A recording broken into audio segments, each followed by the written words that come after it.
Halo teman-teman, kembali lagi di Ayo Cari Tahu.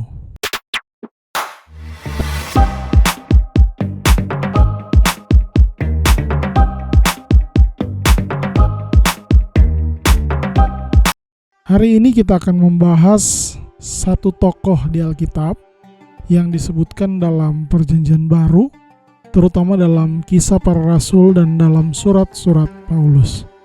Hari ini kita akan belajar cari tahu bersama-sama tentang Apolos. Apolos dijelaskan sebagai seorang yang cakap dalam Alkitab dan berbicara dengan kuat dalam Roh Kudus. Tetapi perlu dicatat ya, bahwa kata apologetik tidak berasal dari nama Apolos. Istilah apologetik berasal dari bahasa Yunani apologia, yang berarti pembelaan atau penjelasan diri. Dalam konteks Kristen, apologetik mengacu pada cabang teologi yang berfokus pada pembelaan iman Kristen melalui argumen rasional dan intelektual. Tujuan dari apologetik adalah untuk memberikan pemahaman yang lebih baik tentang keyakinan-keyakinan Kristen dan untuk merespons tantangan atau keberatan terhadap iman tersebut. Sementara Apolos adalah tokoh yang disebutkan dalam Alkitab. Dia tidak berhubungan dengan penciptaan istilah apologetik. Sebaliknya, istilah tersebut telah lama digunakan dalam tradisi teologis dan filsafat, dengan sejarah yang panjang dalam penggunaan dan pengembangannya.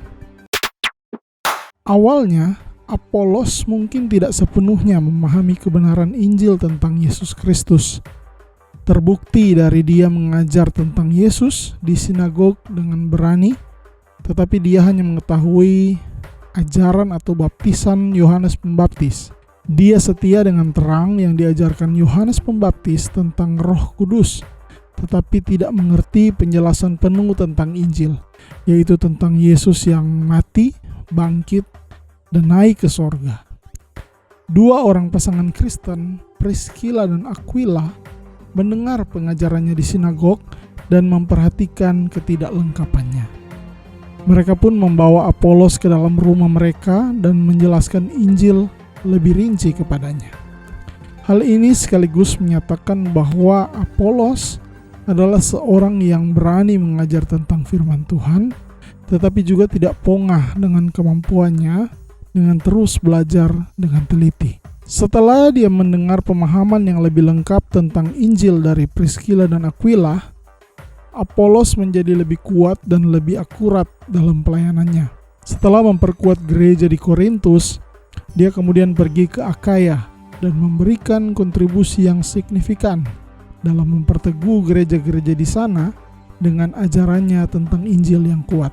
Paulus menghargai pelayanan Apolos dan menggambarkannya sebagai penolong dalam hal penanaman gereja dan mengakui kontribusinya dalam membangun gereja. Seringkali Apolos diberi julukan sebagai suksesor dari Rasul Paulus. Ada juga indikasi bahwa Apolos dan Paulus memiliki hubungan yang baik dan saling mendukung dalam pelayanan mereka. Berikut adalah beberapa referensi Alkitab yang menyinggung keberadaan Apolos. Dalam Kisah Para Rasul pasal 18 ayat 24-28, ini adalah narasi terperinci tentang Apolos. Dia adalah seorang pria yang diidentifikasi sebagai seorang Yahudi dari Alexandria. Alexandria adalah kota terkenal di Mesir yang pada saat itu merupakan pusat intelektual dan budaya yang penting di dunia Helenistik. Dalam Kisah Para Rasul pasal 19 ayat 1, meskipun ini hanya sebutan singkat, ayat ini menyebutkan Apolos sebagai seseorang yang berkunjung ke kota Korintus setelah Paulus pergi.